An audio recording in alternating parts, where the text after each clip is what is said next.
I realized that many people don't want to take the vaccination, and that has really hindered the coming together of the community. And I don't see this as a good thing, because coming together in a community actually improves our ways of life. It helps one another to really be able to interact and help one another. Absolutely. It affects very bad in our Latin American community, and I have to be transparent in my own journey. I am affected because when I go to the funerals, I cannot cry in front of the people. I cannot show my emotions because they need me.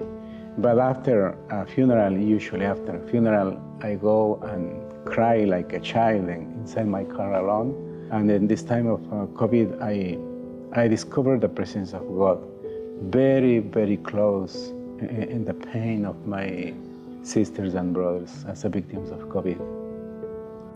I think one thing I could certainly agree with you on from the priesthood side of it, because I try to avoid going to do funerals, only because your life was at risk, your family's life was at risk, your kids' life was at risk, and your own life. If you get destroyed by one COVID victim, you can't help the other 99 to be 100. So I made a lot of choices, some of which I probably regret as a priest, not being able to go and do more. You got to do what you got to do. Yeah, as leaders, we shouldn't hesitate to do it, because we have to lead by example. After I got the vaccine, I went to speak in our radio station, and I told everybody I got my vaccine, and many of the members of my community started going to get the vaccine because they were scared. But for me, I didn't care what was in that vaccine. And as a faith leader, I paid the price to ensure I got it, and I think everybody should. Irregardless of your personal view, that's okay. If you don't want to take it, don't take it. But if you don't want to take it, don't expect to be in the company of people who had it. They respect your view for not wanting it, but you have to respect their view for not wanting to be with you. And that's how I left it, and that's how I encourage the community.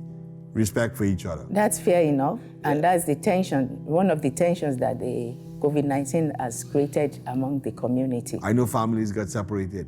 Families became at war with each other because they refused to invite somebody to a function, church or otherwise, if they didn't have a COVID shot. And one way or the other, that will create a restriction in your heart, because you don't know who you are going to meet. And you cannot go and ask them, are you vaccinated, So that restriction will always be there, the tension will always be there. So my advice is for other people that have not taken the vaccine to please, for the sake of others, take it. I learned a lot from this new dialogue, because COVID killed rich and poor. COVID killed people from different religions, cultures, and I have the experience of a very wealthy man from Colombia who say he has millions and millions and he's supposed not to die.